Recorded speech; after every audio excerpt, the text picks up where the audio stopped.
The Treaty of Versailles was supposed to end the war to end all wars. Instead, it created the conditions for the next one. The leaders who signed it believed they were securing lasting peace. But what they actually did was draft a legal document that humiliated an entire nation and destabilized a continent. France and Britain entered the negotiations with clear priorities. They wanted revenge, reparations, and security guarantees. They had suffered millions of casualties, cities leveled, economies drained. Their anger was justified on a human level, but their strategy was catastrophically divided. They assumed punishment equals peace. In reality, punishment breeds resentment, and resentment breeds extremism. The first mistake was structural. Germany, the country most blamed for the war, was excluded from any meaningful input. German diplomats were invited to hear the terms, but had no real voice. Imagine being forced to sign a contract that decides your entire life without any ability to negotiate. This is exactly what Germany faced. The Allies dictated terms unilaterally, creating a treaty that felt less like a negotiated settlement and more like a legal execution. The sense of betrayal among Germans was immediate and visceral. The humiliation was public. Detailed in every clause, Germany had to accept total blame for the war under Article 231, known infamously as the War Guilt Clause. No nuance, no shared responsibility, just a flat declaration that Germany alone was guilty. This clause didn't just hurt pride, it justified the next wave of punishment. France and Britain demanded reparations in staggering amounts: 132 billion gold marks, roughly equivalent to hundreds of billions today. This sum was deliberately designed to cripple Germany's economy. Banks, factories, and citizens alike were expected to pay for a war. Most had survived, but not started. Payments had to be made in gold, coal, timber, and other resources, putting an immense strain on an already shattered nation. The economic pressure led to hyperinflation, mass unemployment, and extreme social unrest. Families watched their savings evaporate overnight. Farmers watched crops rot because they couldn't afford to sell at the new regulated prices. Cities turned into centers of despair and hunger. Territorial adjustments added insult to injury. Germany lost significant land. Alsace-Lorraine was returned to France. Eupen and Normandy went to Belgium. Northern Schleswig went to Denmark, and significant portions of Prussia were handed to the newly created Poland. These changes weren't just about redrawing maps. They tore apart communities, disrupted economies, and left millions living under new governments overnight. The Saar Basin was placed under League of Nations administration, its coal mines given to France. Germany lost all overseas colonies, stripping it of international influence and national pride. The sense of dislocation fueled bitterness across generations. The military restrictions were another strategic disaster. The German army was limited to 100,000 men. Conscription was banned, tanks, submarines, and aircraft were forbidden. The navy was severely limited. This was meant to prevent future aggression, but it also left Germany feeling defenseless in a volatile Europe. The restrictions created a perception of vulnerability that was politically exploitable. Any leader promising to restore military strength could immediately gain mass support. The treaty, in effect, created a population that was both humiliated and militarily impotent, a perfect storm for radical ideologies to flourish. And then there was the League of Nations, touted as the institution that would secure lasting peace. In reality, it was toothless. Germany was initially excluded. Major powers like the United States never joined because Congress refused to ratify American participation. Without enforcement mechanisms, without the inclusion of all relevant actors, the League became a moral symbol, not a practical safeguard. Countries could ignore it, manipulate it, or outright defy it without serious consequences. The treaty had built an international structure, but it had no teeth and no credibility in the eyes of those most affected. The political consequences in Germany were immediate. The Weimar Republic, formed from the ashes of the Kaiser's empire, became the scapegoat for all grievances. Leaders who signed or supported the treaty were labeled traitors. Right-wing factions exploited the humiliation, claiming that Germany had been stabbed in the back. Radical groups gained legitimacy not by proposing better governance, but by promising revenge. The treaty inadvertently fueled extremist movements, setting the stage for Adolf Hitler's rise 2 decades later. What was intended as a tool of security and stability became the engine of instability and radicalization. Even the Allies were affected. though in subtler ways. France gained short-term security, but the economic burden of maintaining occupied territories like the Rhineland drained resources. Britain secured reparations, but faced an unstable Germany on its doorstep, which undermined trade and political influence in the long term.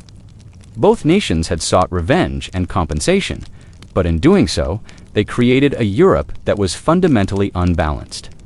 The peace settlement did not resolve tensions. It froze them in a brittle, combustible state. Cultural and psychological damage added another layer. Germans felt collectively humiliated. Their national pride was shattered. Monuments were toppled, flags lowered, and military traditions suppressed.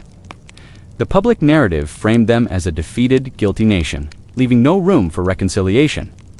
Across Europe, the treaty became a symbol of moral and political hubris. Victors imposing terms so harsh that the losers had no choice but to resent them. Hatred festered in classrooms, newspapers, and taverns. Children grew up learning that the Allies had betrayed their country. Generations internalized the sense of injustice. The enforcement mechanisms themselves were flawed. Allied occupation of the Rhineland required disarmament inspections, and reparations collections were inconsistently applied. Germany sometimes defaulted, sometimes resisted, and sometimes negotiated partial concessions. The lack of uniform enforcement gave Germans hope that resistance was possible, a hope that extremist leaders exploited. Meanwhile, the Allies frequently debated among themselves, weakening their own leverage. A treaty that demanded total compliance had no method to achieve it. The result was confusion, bitterness, and political instability. All of these errors compounded. The treaty treated Germany as a defeated criminal rather than a political actor with legitimate security concerns. Economic ruin, territorial loss, military restrictions, and political humiliation created a perfect storm. The document failed as peace. It succeeded as revenge. In doing so, it provided fertile ground for nationalism, militarism, and the kind of revanchist ideology that would eventually spark World War II. Historians often describe Versailles as a punishment, masquerading as diplomacy. It's the blueprint for a cycle of retribution. By prioritizing vengeance over reconciliation, the Allies guaranteed that the consequences of World War I would echo through the next 2 decades. Instead of stabilizing Europe, the treaty amplified tensions, making the next conflict not just likely, but almost inevitable. The Treaty of Versailles is a cautionary tale. It shows that peace achieved through humiliation and economic strangulation is no peace at all. It demonstrates how short-sighted policies, created under pressure and emotional grievance, can have long-term consequences that no one anticipates. It teaches that ignoring the human and political dimensions of victory-ignoring pride, hope, and security is a recipe for disaster.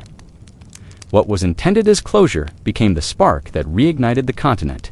And if you want to explore more moments in history where decisions meant to solve problems ended up creating even bigger disasters, don't forget to like, comment, and subscribe to Dumb Historian.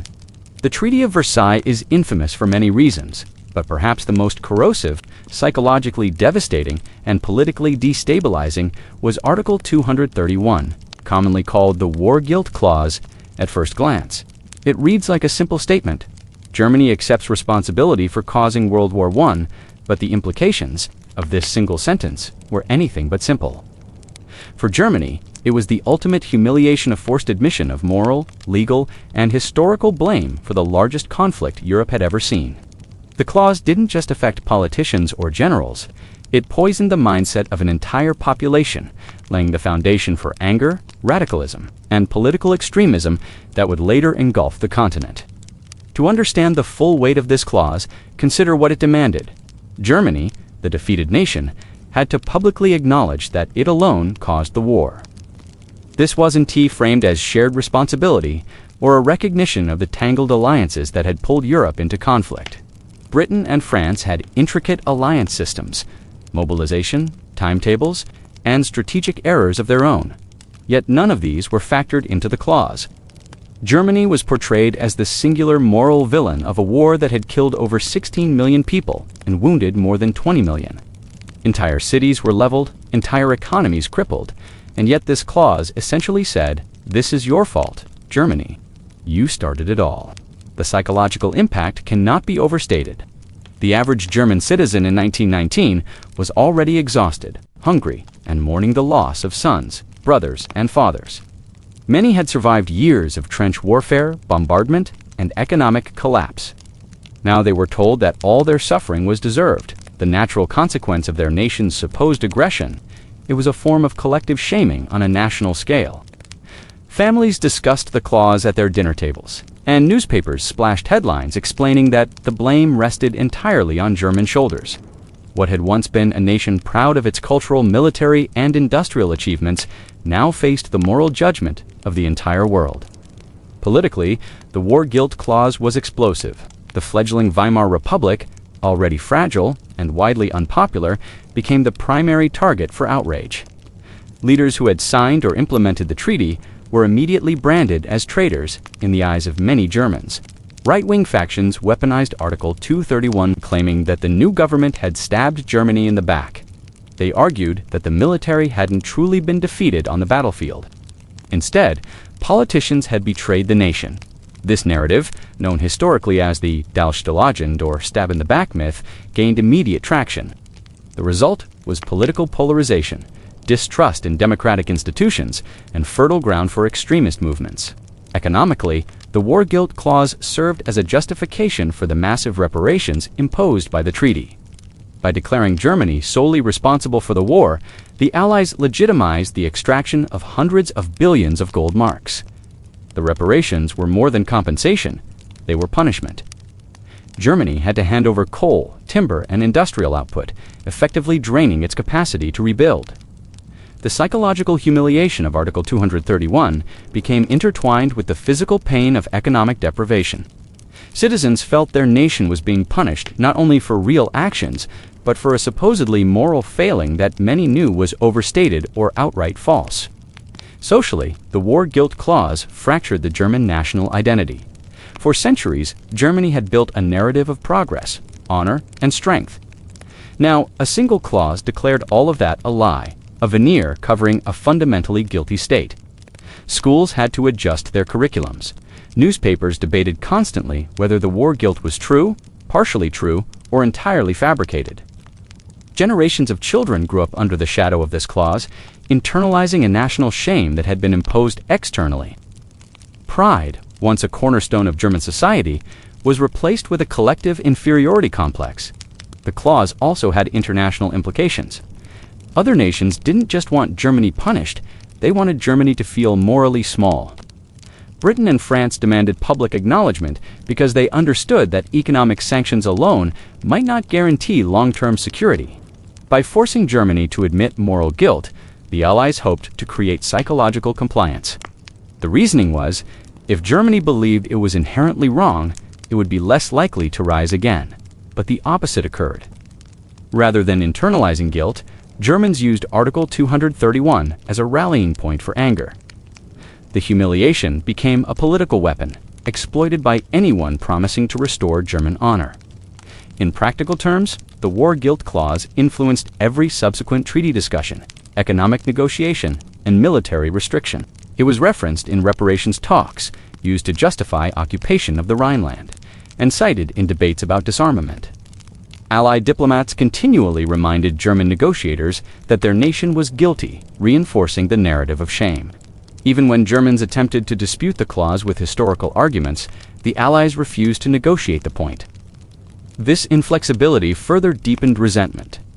The social consequences also extended to the everyday experience of German citizens.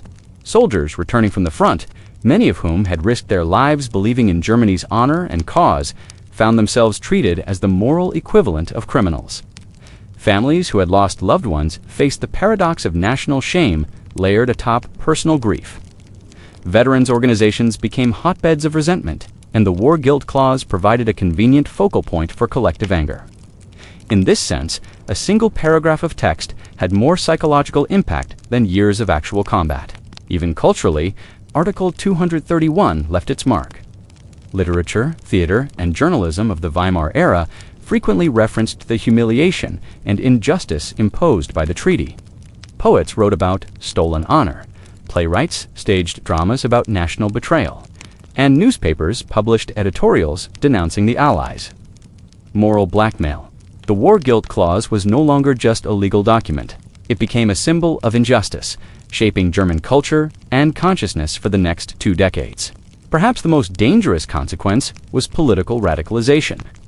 The Weimar government was weak, and extremist parties on the right saw an opportunity to mobilize citizens around the theme of national humiliation. Adolf Hitler and the Nazi Party would later explicitly reference the war guilt clause as proof that Germany had been wronged, creating a narrative that justified revenge, expansion, and ultimately war. Article 231 became more than a paragraph. It was the ideological seed for one of the deadliest conflicts in human history. It's also important to note that the clause's effects were limited to Germany. Across Europe, nations observed the treaty's punitive measures and the consequences they generated.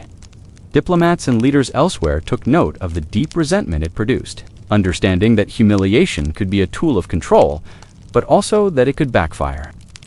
The war guilt clause became a textbook example of how moralizing punishment can destabilize an entire region.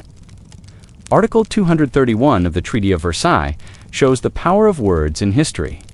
One sentence forced a nation to bear an entire war's moral weight, serving as justification for economic strangulation, territorial loss, and military disarmament. It reshaped politics, fueled extremism, fractured national identity, and set the stage for future global conflict. It demonstrates that legal and moral declarations, when imposed without consideration of human psychology, can be as destructive as armies and weapons. By imposing a moral verdict on an entire nation, the treaty's authors created not stability, but resentment. The war guilt clause did not reconcile Europe. It divided it. It did not prevent aggression. It invited it. It transformed Germany from a defeated nation into a nation humiliated and angry, laying the foundation for the rise of radical ideologies that would plunge the world into another catastrophic war. The Treaty of Versailles didn't just humiliate Germany with words, it destroyed its economy with numbers. Article 231, the war guilt clause, justified a punishment that was both moral and financial. Germany was forced to pay reparations to the Allied powers, a sum that dwarfed anything the world had ever seen at that point. These reparations weren't merely symbolic gestures, they were calculated to keep Germany permanently weakened, unable to recover industrially, socially, or militarily. The logic was simple for the Allies. If Germany could not pay, it could not rebuild, and if it could not rebuild, it could not pose a future threat. What they failed to realize was that economic collapse breeds political instability, social unrest, and ultimately, extremism. The reparations payments were massive, totaling over 132 billion gold marks, which is roughly equivalent to hundreds of billions of today's dollars. Germany was required to hand over coal, timber, machinery, and cash.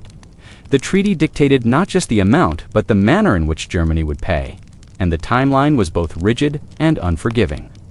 When a nation is expected to transfer resources at such a scale, it isn't just an economic problem, it's a social crisis. Factories shut down, farmers couldn't sell crops at sustainable prices, and the basic cost of living skyrocketed for ordinary citizens. Families who had survived the war were now facing a peacetime starvation of opportunity, dignity, and basic economic security. To make matters worse, the treaty ignored the reality of Germany's post-war condition. Cities were devastated by war, industry had slowed to a crawl, and millions of men had been lost on the battlefield. The government had to deal with a population suffering from hunger, disease, and displacement. Yet the treaty demanded that Germany extract wealth from the very resources needed to stabilize its society. Coal mines, for example, were diverted to France and Belgium as part of reparations, leaving German homes without heating and factories without fuel. The financial system was being drained while the people were left to survive with less and less, creating a pressure cooker of public frustration. The economic devastation fueled hyperinflation, one of the most visible and catastrophic consequences of the treaty. In 1921 and 1922, the German government struggled to meet reparations payments and began printing more money to cover both domestic needs and reparations. This simple solution created an exponential disaster. Prices doubled, then quadrupled, and soon the German mark became almost worthless. Ordinary citizens experienced their life savings evaporating overnight. Middle-class families who had invested in property, businesses, or cash accounts saw their wealth reduced to a fraction of its original value. A loaf of bread could cost 1,000,000 marks one day and 10 million the next. The social consequences were immediate. Hunger, poverty, and desperation surged across cities and towns. Workers were paid in baskets of banknotes, only to watch their value disappear by sunset. Farmers abandoned markets because the cost of transporting goods exceeded the price they would receive. Public frustration turned into anger at the government, anger at the Allies, and anger at a system that seemed rigged to punish ordinary citizens for a war many had no hand in starting. Children went hungry, families lost homes, and the social fabric of Germany began to fray. Politically, these economic pressures were devastating for the Weimar Republic. The government was young, inexperienced, and already struggling with internal divisions. Extreme parties on the left and right used the economic chaos as propaganda, blaming the Weimar leaders for national humiliation and financial ruin. The far right argued that the government had betrayed Germany by signing the treaty, while the far left blamed capitalist elites for profiting off a struggling population. This polarization made effective governance nearly impossible, creating a cycle in which economic hardship fueled political extremism, which in turn undermined economic recovery. Internationally, Germany's economic ruin destabilized Europe. France and Britain depended on reparations as a form of compensation for their war debts to the United States. When Germany struggled to pay, the financial obligations cascaded through Europe, affecting banks, investors, and governments. The world economy felt tremors from a treaty signed thousands of miles away in Versailles. The intended punishment of one nation had consequences that rippled across the continent, revealing the dangers of imposing overly rigid financial penalties in a fragile post-war environment. The human cost of these reparations cannot be overstated. Ordinary people suffered daily indignities and threats to survival. Workers watched wages become meaningless. Retirees saw pensions evaporate, and families lost access to basic necessities like food, clothing, and medicine. The mental toll was as severe as the physical deprivation. Citizens lived with constant anxiety over the future, fearing that every day would bring further financial collapse. A sense of national hopelessness began to take hold, as if the treaty had not just taken money, but stolen the ability to imagine a prosperous future. Hyperinflation was not just a technical economic issue, it became a tool of political narrative. Extremist parties, most notably the Nazis, used these conditions to rally support by portraying the treaty as an act of deliberate economic sabotage. They claimed that the Weimar government was complicit in enforcing the Allies' will, and that the German people were victims of both foreign oppression and domestic betrayal. The reparations became a tangible symbol of humiliation, resentment, and injustice, which radical political actors exploited to gain followers and, eventually, power. The reparations also encouraged a culture of corruption and black market activity. As currency became worthless, citizens found alternative ways to survive, including bartering, smuggling, and hoarding. Businesses engaged in risky financial maneuvers to protect assets, while ordinary families resorted to desperate strategies to feed themselves. These behaviors were a direct response to the artificial scarcity imposed by the treaty and the hyperinflation it triggered. Society became a network of survival strategies, undermining trust in institutions and in the rule of law. Even cultural life in Germany was affected. Artists, writers, and intellectuals witnessed a collapse of the middle class that had previously supported cultural endeavors. Public spaces, theaters, and universities struggled to maintain operations as the population's resources were siphoned off to pay for reparations. Creative communities that might have contributed to national recovery instead turned to criticism, satire, or nihilistic art, reflecting a society coping with economic despair. It is important to understand that the reparations were not just punitive, they were unsustainable. The Allies demanded payments without considering Germany's capacity to pay. When Germany struggled, the solution was not a reduction or restructuring. Instead, the blame was placed on the German government, exacerbating national resentment. The insistence on rigid payment schedules ignored the interconnected reality of post-war Europe and ensured that Germany remained destabilized for years. In summary, the financial burden imposed by the Treaty of Versailles destroyed the German economy, created hyperinflation, fueled poverty and hunger, and destabilized the Weimar Republic. The reparations acted as both punishment and weapon, reshaping the German political landscape, eroding social cohesion, and sowing the seeds of radicalization that would eventually lead to the rise of extremist movements by attempting to punish Germany for World War I through economic means. The treaty instead ensured that the nation would be politically and socially volatile for decades. The lesson is stark. Economic punishment without consideration of capacity, social context, or psychological impact does not lead to stability. It leads to chaos, resentment, and extremism. Germany's experience in the 1920s shows how financial ruin can cripple a nation's ability to recover and set the stage for future conflicts. The Treaty of Versailles did more than drain Germany's wealth. It struck directly at the nation's sense of identity and pride. By severely restricting the size and capabilities of the German military, the treaty sought to ensure that Germany would never again pose a threat to Europe. On paper, the limitations were explicit. The German army was capped at 100,000 men, a fraction of its pre-war strength. The navy was limited to a handful of small ships, and the Air Force, which had already begun to demonstrate strategic value, was completely banned. Tanks, artillery beyond light guns, and submarines were forbidden. Every restriction was calculated to reduce Germany's ability to wage war, but the psychological consequences were enormous. To understand the impact, imagine a nation that had just endured the devastation of total war being told that it could no longer defend itself effectively. Germany had fought a total war, mobilizing millions of men and pouring resources into a military-industrial effort of unprecedented scale. The German army had been a central institution in society, shaping political life, social identity, and national pride. Now, the treaty stripped that institution to its bones. Veterans returned home to find a country that had effectively disarmed them and publicly humiliated their sacrifices. The army that once symbolized national strength was reduced to a token force incapable of defending the borders or asserting influence abroad.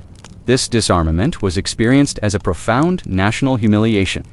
Military parades that once inspired pride became impossible. Germany could no longer train or deploy troops beyond a fraction of its former scale. The officer corps, who had enjoyed prestige and influence before and during the war, were suddenly sidelined.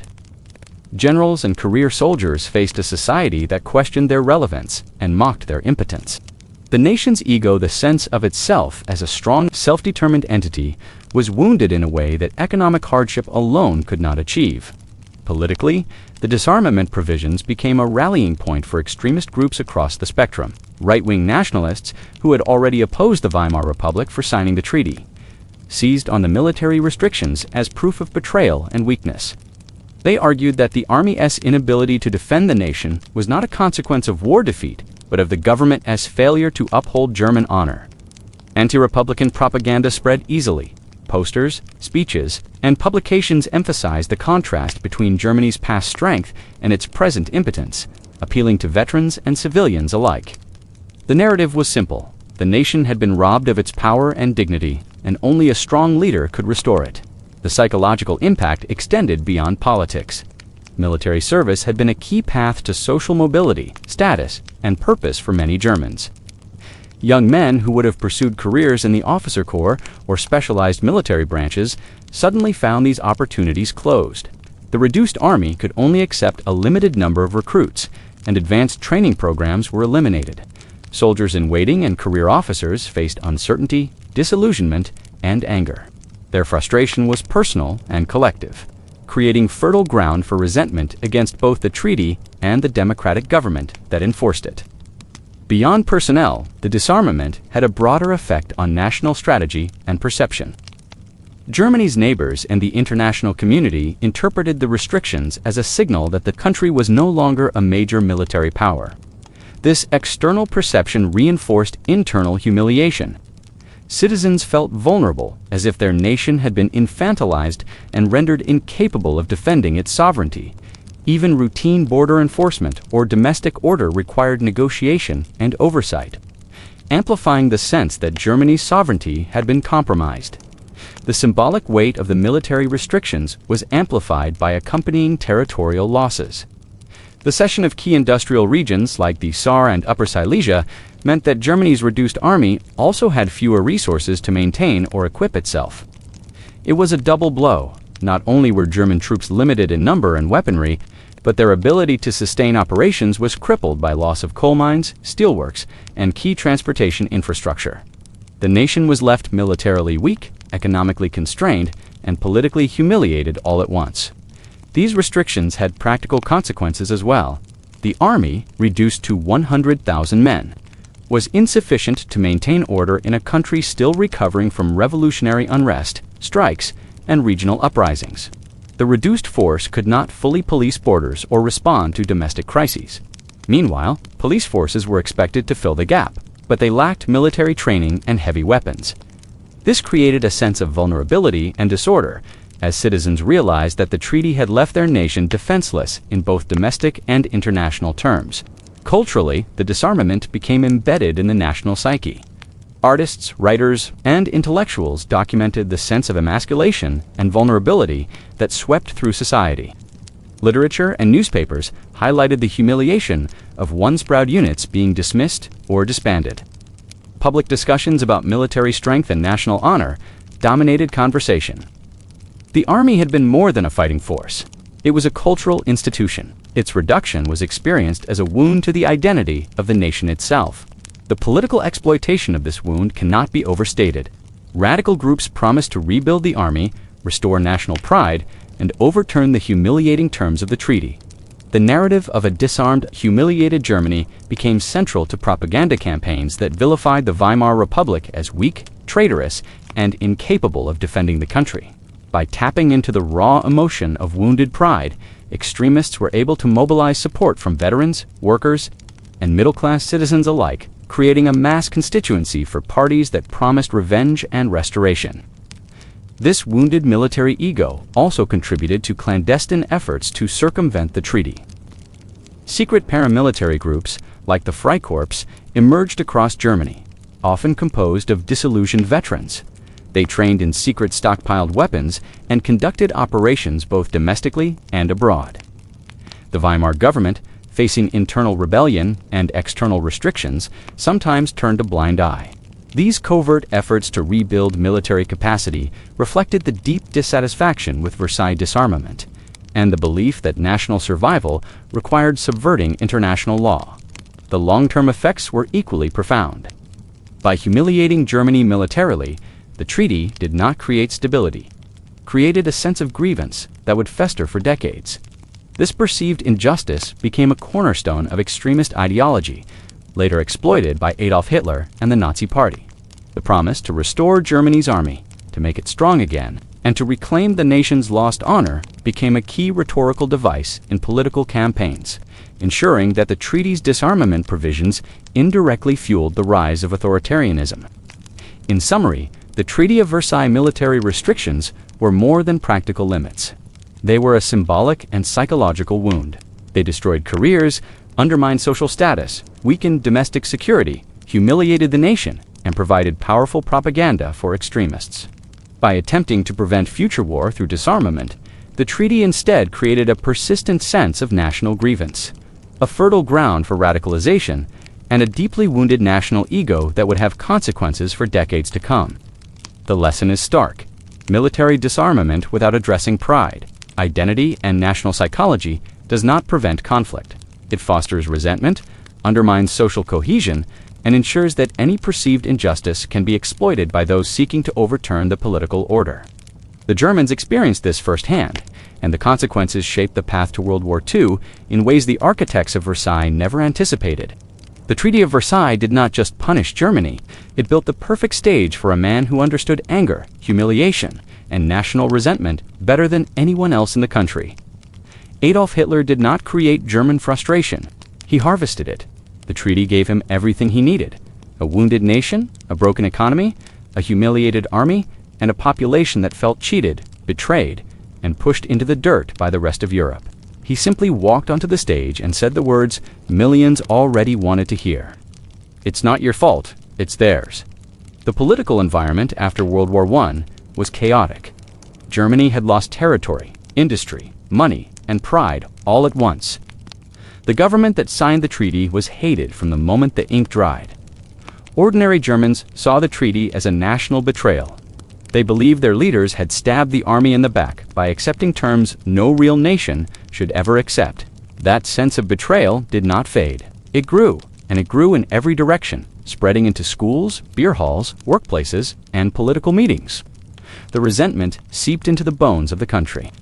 Imagine a country where every conversation at the dinner table, every argument in the street, every speech in the local hall included some version of the line, "We would have been fine if not for the treaty."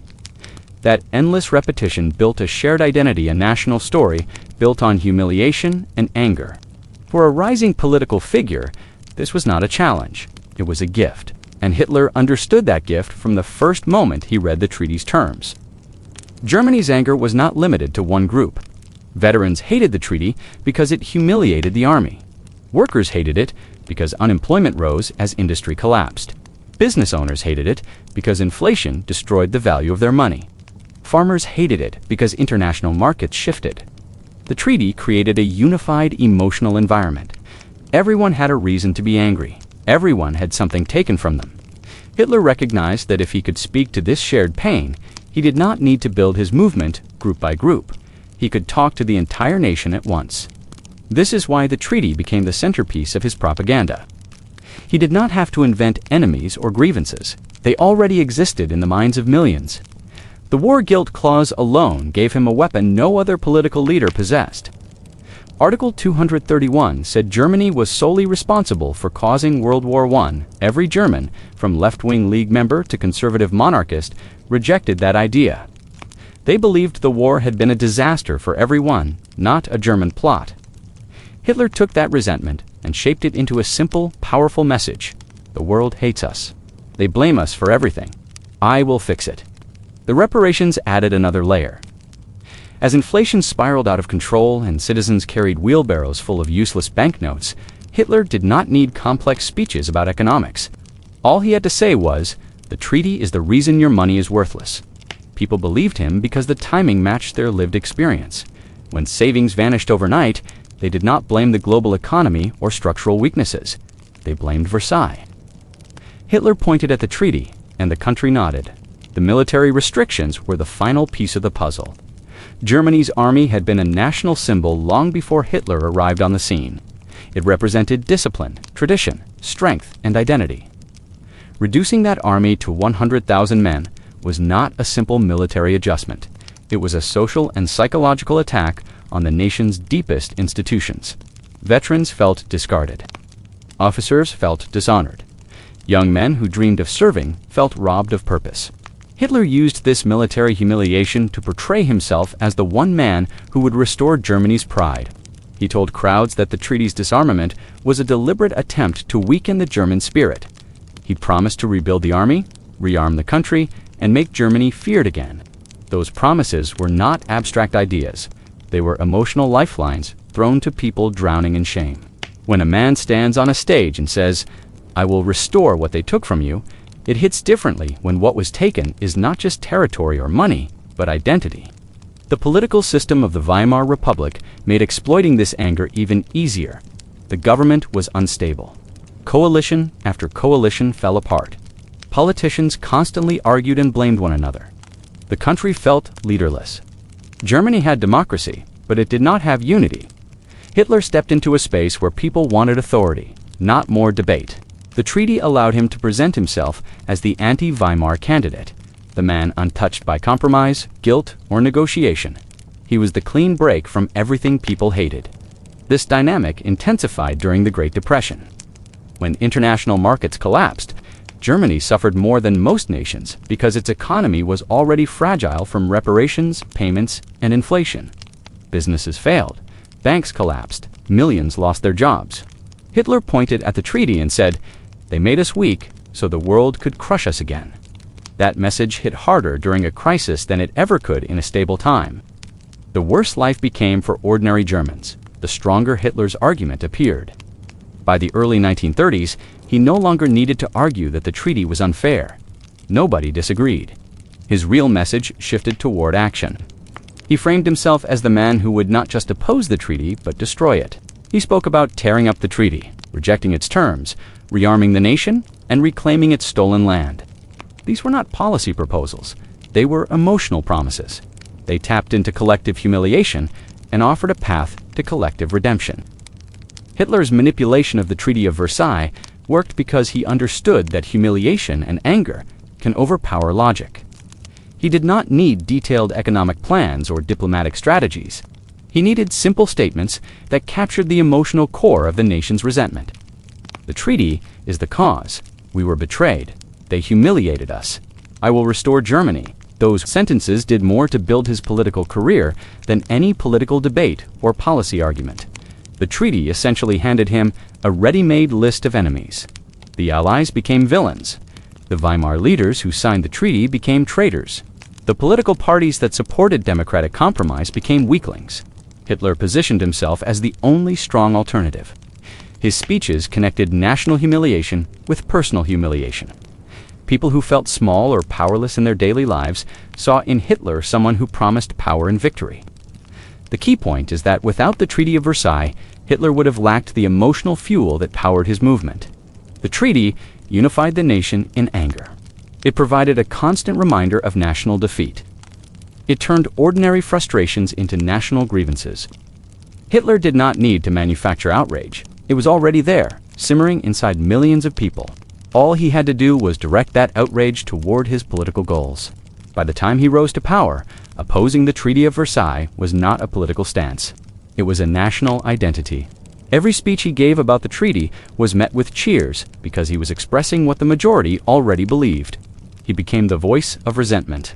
And resentment, once given a single, powerful voice, can reshape nations. The treaty did not just fail at creating peace. It created the psychological foundation for the next war. It fueled the rise of the most dangerous dictator of the century. If you're learning something, don't forget to like, comment, and subscribe to Dumb Historian for more deep dives into humanity's worst decisions.